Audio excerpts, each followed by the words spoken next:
ഞാനൊരു സമരത്തിലാണ്. ഇന്നേക്ക് 12 ദിവസമാവുന്നു ഞാൻ ആ സമരം തുടങ്ങിയിട്ട്. 2 ഉദ്ദേശങ്ങളാണ് ആ സമരത്തിനുള്ളത്, 2 ആവശ്യങ്ങളാണ് എനിക്കുള്ളത്. ആദ്യം നമുക്ക് ഉദ്ദേശത്തിനെ കുറിച്ച് സംസാരിക്കാം. എൻ്റെ ഭർത്താവ് ഡോക്ടർ അലി അബ്ദുൽ ലത്തീഫ്. അദ്ദേഹം ഈ വിവാഹബന്ധം നിലനിൽക്കെ എന്നെ എൻ്റെ മകളെയും ഒരു അപഹാസ്യ കഥാപാത്രമായി സമൂഹത്തിൻ്റെ മുന്നിൽ നിർത്തിയിട്ട് വേറെ കല്യാണം കഴിച്ചിട്ടുണ്ട്. കോഴിക്കോട് നിന്നാണ് കല്യാണം കഴിച്ചിരിക്കുന്നത്. ആ കല്യാണം നടത്തിക്കൊടുത്ത മഹലും എൻ്റെ മഹലും നമ്മുടെ ജീവിതം ഇങ്ങനെയായതിന് കൃത്യമായിട്ടുള്ള ഒരു വിശദീകരണം തരിക. അതല്ലെങ്കിൽ ഇതുമായി റിലേറ്റഡ് ആയിട്ടുള്ള ആരാണെന്നുണ്ടെങ്കിലും ഇതിലൊരു. ഞാനൊന്ന് റീൽസ് സ്ക്രോൾ ചെയ്ത് നോക്കിയ സമയത്ത് കണ്ടൊരു റീലാണ്, ഒരുപക്ഷെ ചിലപ്പോൾ നിങ്ങളും കണ്ടിട്ടുണ്ടായിരിക്കും. ഇത് ഡോക്ടർ ആയിഷ മുഹമ്മദ്, ഡെൻറ്റിസ്റ്റാണ്. ഇന്ന് അവരൊരു സമരത്തിലാണ്. അവരവരുടെ കുട്ടീനെയും കൂട്ടിയിട്ട് 12 ദിവസമായിട്ട് ഭർത്താവിൻ്റെ വീട്ടിന് മുന്നിൽ സമരം ചെയ്തുകൊണ്ടിരിക്കുക, അവരുടെ അവകാശത്തിന് വേണ്ടിയിട്ട്. അവർ ഫ്ലക്സ് അവിടെ അടിച്ചിട്ടുണ്ട്. അതാണിപ്പോൾ നിങ്ങൾ സ്ക്രീനിൽ കാണുന്നത്. എനിക്ക് വേണ്ടത് യുദ്ധമല്ല, എനിക്ക് വേണ്ടത് പ്രതികാരമല്ല, എനിക്ക് വേണ്ടത് നീതിയാണ്. നീതിക്ക് വേണ്ടിയിട്ട് കോടതിയിൽ നിന്നുള്ള ഓർഡറും കൊണ്ട് 12 ദിവസമായിട്ട് ഇവരുടെ ഭർത്താവിൻ്റെ വീട്ടിലേക്ക് വന്നപ്പോൾ അവർ അവിടുത്തെ ഇലക്ട്രിസിറ്റിയും പവറും വെള്ളമൊക്കെ കട്ട് ചെയ്തിട്ട് വീട് പൂട്ടിയ ഒരു സ്ഥലം വിട്ടു. എന്നിട്ട് ഞാനൊരു സീനും കാണിച്ചിട്ട് അതിൽ ആ ഭർത്താവിൻ്റെ അവരുടെ ബന്ധു ഒരുത്തൻ വന്നിട്ട് ഇവരെ ആട്ടി പുറത്താക്കുന്ന വളരെ മോശമായിട്ട് ഇവരോട് പെരുമാറുന്നതും മാത്രമല്ല, അവിടെ ഉണ്ടായിരുന്ന ദൃക്സാക്ഷി എന്ന് പറയപ്പെടുന്ന ഒരു കാക്ക, അയാൾ പറഞ്ഞ് കേട്ട് കഴിഞ്ഞാൽ ഇതിൽ മതവും കാര്യങ്ങളൊന്നുമില്ല.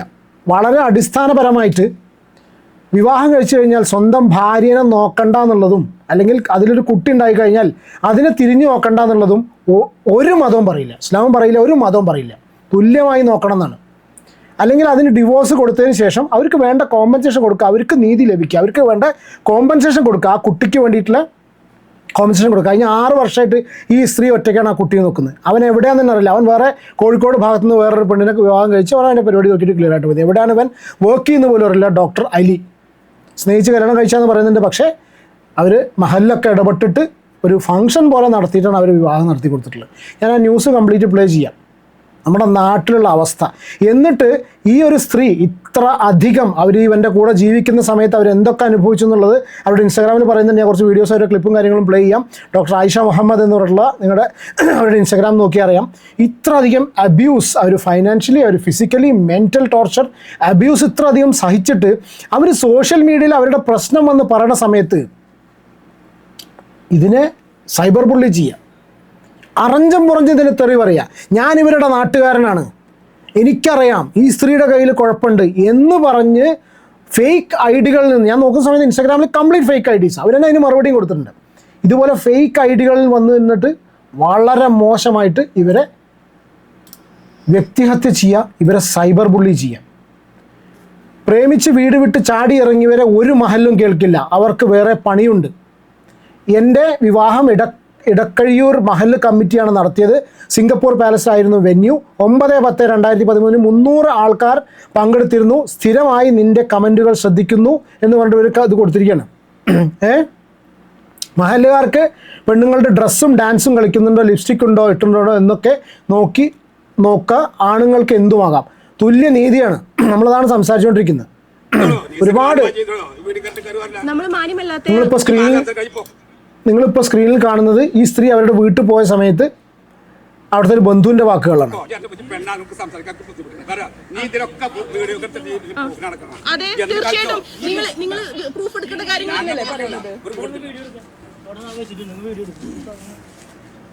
വീഡിയോക്ക് പ്രൂഫ് എടുക്കാണ്ട് ഇപ്പൊ ഞാൻ എന്താ ചെയ്യാ? നിങ്ങളുടെ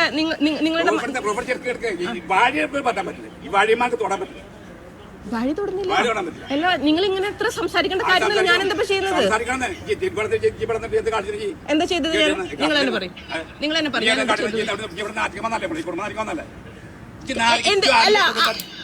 നീ കുടുംബം നാറ്റിക്കാൻ വന്നതല്ലേ? അപ്പം അവിടുത്തെ ഒരു ആണൊരുത്തുണ്ടല്ലോ, ഓൻ കാണിച്ചിട്ടുള്ള സംഭവം ഞാൻ ഇതിൻ്റെ കംപ്ലീറ്റ് ന്യൂസ് പ്ലേ ചെയ്യാം. ഇന്ന് മറുനാടനിൽ വന്നിട്ടുള്ള ഒരുപാട് ന്യൂസ് ചാനൽസ് എല്ലാം പറഞ്ഞിട്ടുണ്ട്. ഇതിൽ മതമൊന്നും ഇല്ല കേട്ടോ സുഹൃത്തുക്കളെ. പിന്നെ ഇസ്ലാം സഹോദരങ്ങൾ ആരെയും കാണുന്നുണ്ടെങ്കിൽ നിങ്ങളുടെ മതത്തിൽ നമ്മളതിൽ ആരും സ്ത്രീകളെ തുല്യരായിട്ട് കാണാനാണ് പറഞ്ഞത്. ഒരു ഭാര്യയും ഭർത്താവും കല്യാണം കഴിച്ചു കഴിഞ്ഞാൽ 2 പേർക്കും തുല്യത അത് നിർബന്ധമാണ്. ഒന്ന്, ഇനിയിപ്പോൾ 4 ഘട്ടം 2 ഘട്ടം എന്നൊക്കെ പറഞ്ഞ സംഭവമുണ്ട്. തുല്യമായിട്ട് നോക്കാനാണ് പറയുന്നത്. ഒരാളെ ഡിവോഴ്സ് കൊടുക്കാതെ അവർ പണവും കാര്യങ്ങളും വാങ്ങിച്ച് അവരിട്ട് ഉള്ള കാലം മുഴുവൻ ടോർച്ചർ ചെയ്തിട്ട് അത് കഴിഞ്ഞതിന് ശേഷം അവരെ കഷ്ടപ്പെടുത്തുക എന്നുള്ളത് എവിടെയും പറയുന്നില്ല. ഞാൻ അവർ എന്താണ് അവർക്ക് പറയാനുള്ളതെന്ന് പറയാം, കേൾക്കാട്ടോ. ഞാൻ ചാവക്കാട് താലൂക്കിൽ എടക്കഴയൂർ മഹല്ല നിവാസിയാണ്. ഇതേ മഹലിൽ തന്നെയുള്ള അബ്ദുൽ ലത്തീഫ് ഹാജിയുടെ മകൻ ഡോക്ടർ അലി അബ്ദുൽ ലത്തീഫാണ് എന്നെ കല്യാണം കഴിച്ചിരിക്കുന്നത്. നമ്മുടെ ഈ വിവാഹബന്ധം നിലനിൽക്കെ എന്നെ അവരുടെ വീട്ടിനകത്തൊന്നും പുറത്താക്കുക, അതേപോലെ ഈ സമയത്തിൽ നിയമപരമായിട്ട് ഡിവോഴ്സ് എടുക്കാതെയും മുത്തലാഖോ അങ്ങനെയുള്ള മതപരമായ കാര്യങ്ങൾ ചെയ്യാതെയും ഈ ബന്ധം നിലനിൽക്കെ അദ്ദേഹം വേറെ കല്യാണം കഴിച്ചിരിക്കുകയാണ്. ഇപ്പോൾ അത് കഴിച്ചിരിക്കുന്നത് കോഴിക്കോട് നിന്നാണ്. ഇപ്പോൾ എനിക്കിപ്പം ഭർത്താവിൻ്റെ വീടിനകത്ത് കയറാൻ പറ്റാത്തതിൻ്റെ സാഹചര്യത്തിൽ ഞാനിപ്പോൾ കോടതിയിൽ നിന്നും ഒരു ഓർഡർ എടുത്ത് അവിടെ കയറാൻ വേണ്ടിയിട്ട് വന്ന സമയത്ത് അവർ വീട് കൂട്ടുകയും അതേപോലെ വെള്ളം കറണ്ടൊക്കെ കട്ടാക്കി പുറത്തേക്ക് പോവുകയും ചെയ്തതിൻ്റെ ആ ഒരു സാഹചര്യത്തിൽ ഒരു 10 ദിവസമായിട്ട് ഞാനിപ്പോൾ സമരത്തിലാണ് ഇവിടെ. ഞങ്ങളുടെ കല്യാണം കഴിഞ്ഞിട്ട് ഇപ്പോൾ 13 വർഷം കഴിയുന്നു. തുടക്കം മുതലേ ഈ പറഞ്ഞ സ്വത്ത് കുറവ്, സ്വർണം കുറവ് അങ്ങനെ പറഞ്ഞിട്ടും ശാരീരികമായും മാനസികമായിട്ടും എനിക്കൊരു മകളുണ്ട്. ആ മകളുള്ളപ്പോൾ തന്നെ ഒരുപാട് ഞാൻ പീഡനങ്ങൾ അനുഭവിച്ചിട്ടുണ്ട്. എന്നെ ഫിസിക്കലിക്ക് ഒരുപാട് ബുദ്ധിമുട്ടിച്ചിട്ടുള്ള, അബ്യൂസ് ചെയ്തിട്ടുള്ള ഒരു വ്യക്തിയാണ്. ഞാനൊരു ഫോട്ടോ ഷെയർ ചെയ്യുന്നുണ്ട്. ഈ പറഞ്ഞ പല സാഹചര്യങ്ങളിലൂടെ കടന്ന് കൊറോണ കാലത്ത് എന്നെ അവിടെ വീട്ടിൽ മംഗലാപുരം ഞങ്ങളവിടെ വർക്ക് ചെയ്യുന്ന സമയത്ത് അവിടെ വീട്ടിൽ തന്നെ പൂട്ടിയിടുകയും അത് പ്രകാരം മംഗലാപുരം പോലീസിൻ്റെ സഹായത്തോടൊക്കെ കൂടെയാണ് ഞാനിവിടെ നാട്ടിലോട്ട് തിരിച്ചു വന്നിട്ടുണ്ടായിരുന്നത്. അതുപോലെ ടോർച്ചറിങ് ആയിരുന്നു. അവർ രാത്രി വന്നിട്ട് നമ്മളെ സഹായിക്കുകയും ഇതുപോലെ രാവിലെ ഇവിടെ നിന്നും ആ കൊറോണയിൽ ലോക്ക്ഡൗണിൻ്റെ കാലത്തിൽ ബോർഡർ വന്നിട്ട് അത്രയും ബുദ്ധിമുട്ടിയിട്ടൊക്കെയാണ് ഞാൻ തിരിച്ചു വന്നിട്ടുണ്ടായിരുന്നത്. എന്ത് പറഞ്ഞിട്ടാണ് ഈ ഉപദ്രവിക്കുന്നത്? ഫാമിലിയിലുള്ള പ്രശ്നങ്ങൾ, അവരുടെ ഉപ്പാക്ക് എൻ്റെ മേലെ താല്പര്യമില്ലായ്ക, അതേപോലെ ഇപ്പോൾ നിങ്ങൾ സ്ക്രീനിൽ കാണുന്നവനാണ് യോഗ്യൻ, ആ യോഗ്യനായിട്ടുള്ള ഭർത്താവ്. സ്വത്ത് കുറവ്, ഭംഗി കുറവ്, ഇങ്ങനെ കുറേ അനുഭവിച്ചിട്ടുണ്ട്. സ്വർണ്ണം കുറവെന്ന് പറഞ്ഞ് എത്ര പവൻ തന്നിട്ടാണ് കെട്ടിച്ചു വിട്ടത്? ഭംഗി കുറവ് ഒന്ന്, രണ്ടാമത് 100 പവൻ്റെ സ്വർണം കൊടുത്തിട്ട് വിവാഹം കഴിപ്പിച്ചു വെച്ചു. ആദ്യം ഈ പരിപാടിയാണ് നിർത്തേണ്ടത് ഇതാണ്, കൊടുക്കലും വാങ്ങലും. സാർ 100 സ്വർണ്ണം തന്നിട്ടാണ് എന്നെ കല്യാണം കഴിച്ചിട്ടുണ്ടായിരുന്നത്. 2013. അതെ, 2013 നിക്കാഹ്, 2015 റിസപ്ഷൻ. അന്ന് പ്രോപ്പർ ഫംഗ്ഷനായിട്ട് ഒരു 100 പവൻ സ്വർണ്ണം, അതുപോലെ പല തവണകളായിട്ട് കുറച്ച് കാശും ഒക്കെ അദ്ദേഹം കൈപ്പറ്റിയിട്ടുണ്ട് നമ്മളെടുത്തു നിന്ന്. ഇപ്പോൾ അതൊന്നും തിരികെ തരാതെ മകളുടെ കാര്യത്തിൽ ഒരു കാര്യവും ചെയ്യാണ്ട് നാളിതുവരെ 1 രൂപ പോലും മെയിൻ്റനൻസ് തന്നിട്ടില്ല. മോളെ ഞാൻ സ്വന്തമാണ് വളർത്തുന്നത്. അപ്പോൾ ഇതൊക്കെ തരാതെയാണ് ഇദ്ദേഹം ഈ ബന്ധം നിലനിൽക്കെ വേറെ കല്യാണം കഴിച്ചിട്ടിപ്പം ജീവിതവുമായിട്ട് മുന്നോട്ട് പോയിട്ടുള്ളത്. ഞാൻ മനസ്സിലാക്കിയത് അവിടെ ആനക്കുഴിക്കര മാണിയമ്പലം എന്ന് പറഞ്ഞിട്ട് പൂവാറ്റുപുറമ്പാന്നാണ് ആ സ്ഥലത്തിൻ്റെ പേര്. അവിടെയുള്ള ഒരു മഹലാണ് അവരുടെ കല്യാണം നടത്തി കൊടുത്തിരിക്കുന്നത്. സാർ, എനിക്ക് അതിനൊരു സാക്ഷ്യപത്രം കിട്ടിയിട്ടുണ്ട്. എൻ്റെ മഹല് അതിന് സമ്മതം കൊടുത്തിട്ടില്ല എന്ന് പറഞ്ഞിട്ടുള്ളതിൻ്റെ ഒരു ലെറ്റർ എനിക്ക് പ്രൂഫായി തന്നിട്ടുണ്ട്.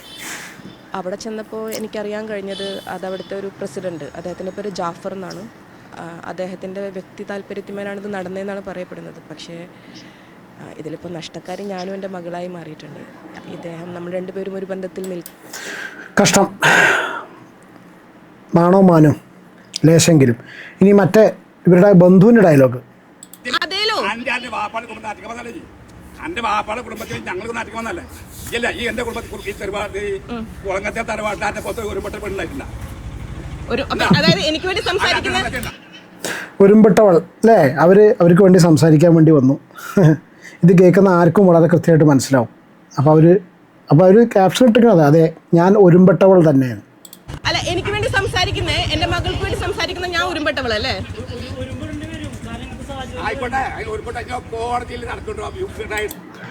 ഒരുമ്പെടേണ്ടി വരും. കാരണം ശരിയാണ്, അവരെ പറഞ്ഞ വളരെ കറക്റ്റാണ്. ഒരുമ്പെടേണ്ടി വരും. കാരണം സ്വന്തം മകൾക്ക് വേണ്ടിയിട്ട്, അവരുടെ കാര്യങ്ങൾ, അവർക്ക് അവകാശങ്ങൾക്ക് വേണ്ടിയിട്ടാണ്.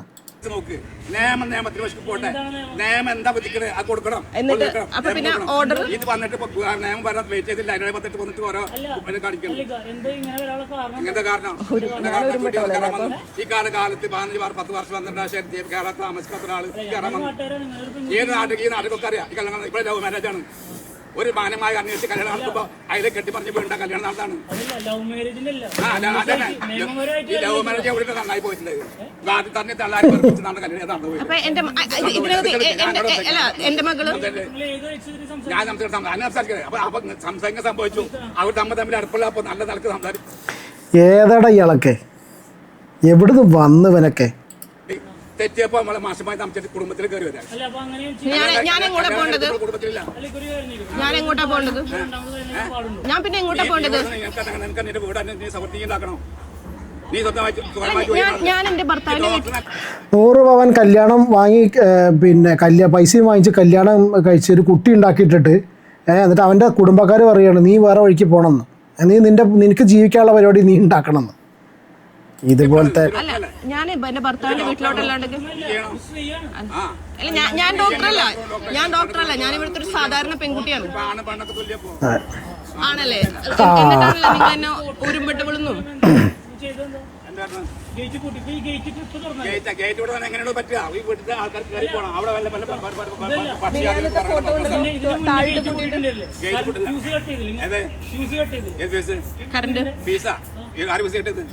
കറണ്ട് നിങ്ങൾ കട്ടാക്കില്ലേ? ആദ്യത്തെ ദിവസം ഇല്ല, അവർക്ക് എന്നെ മാന്യതയും പഠിപ്പിക്കാൻ മാത്രമേ അറിയൂ. മാന്യമായിട്ട് നമ്മളത് കോടതി അവസാനിപ്പിക്കുന്ന വിഷയമാണ്. ഇത് കോടതി വിഷയമാണ്. ഒരു സ്ത്രീയോ ഡോക്ടറാണ്. 6 വർഷമായിട്ട് ആ കുട്ടീനെ ഇതിന് നോക്കണില്ല, ഒരു കോടതിയിൽ അവസാനിപ്പിക്കാന്ന്. ഉളുപ്പുണ്ടോ കാക്ക? നീ ഇപ്പൊ നിന്റെ ആരാ?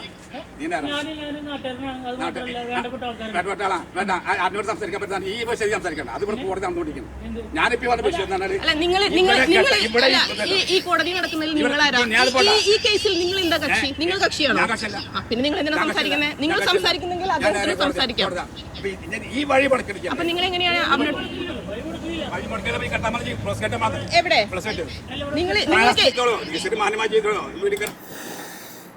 വല്ലാത്ത കഷ്ടം. ഇതിൻ്റെ കമൻറ്റ് ബോക്സ് എനിക്കെല്ലാം വായിക്കുന്നവർ അവരുടെ മകൻ കുട്ടി എന്ത് ചെയ്യണം. ഓക്കെ, അത് പോട്ടെ. പിന്നെ ഭർത്താവിനെ വളച്ചെടുത്തതിൻ്റെയും ഭർത്താവ് കുട്ടി ഇനി രണ്ടാമത് വിവാഹം കഴിച്ചിട്ടുള്ളൊരു സ്ത്രീ ഉണ്ടല്ലോ, അതിൻ്റെ ഒരു കഥ ആലോചിച്ച് നോക്കുക. രണ്ടാമത് ഇവന് വിവാഹം കഴിപ്പിച്ച് അയച്ചു കൊടുത്തവരുണ്ടല്ലോ. ഇനി അവിടെ ഈ നാട്ടിലുള്ളൊരു കാക്കാൻ്റെ ഡയലോഗ് ഇയാൾ ഇതിനെ വന്ന് ന്യായീകരിക്കുന്ന സമയത്ത് ഞാൻ ആ വീഡിയോ ക്ലിപ്പ് പ്ലേ ചെയ്ത് തരാം. എവിടെ പോയി? നിയമപരമായിട്ട് കല്യാണം കഴിച്ചിട്ടുണ്ടെങ്കിൽ ജീവിക്കുകയും ചെയ്തല്ലോ, ജീവിച്ചിട്ടുണ്ടോ? മോളില്ലേ അതാവും സമ്മതിക്കേണ്ട കാര്യമാണ്.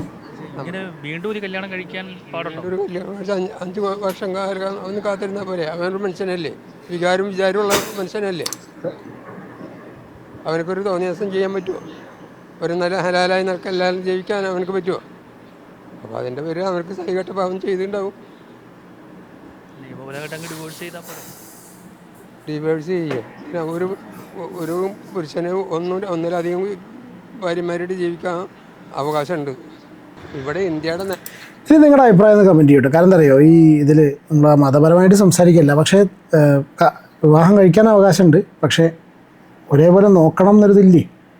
നോക്കണ്ടെന്നുള്ളതുണ്ടോ? എനിക്കറിയില്ല കേട്ടോ. നിങ്ങളുടെ അഭിപ്രായം കമൻറ്റ് ചെയ്യുക. നിയമം ശരിയാണ്, അത് ഇവിടെ ശരിയാത്ത നിയമപ്രകാരമാണ് നടക്കുന്നത്. ശരിയാത്ത നിയമത്തിൽ അങ്ങനെ വകുപ്പുണ്ട്. 4 കല്യാണം വരെ കഴിക്കാം.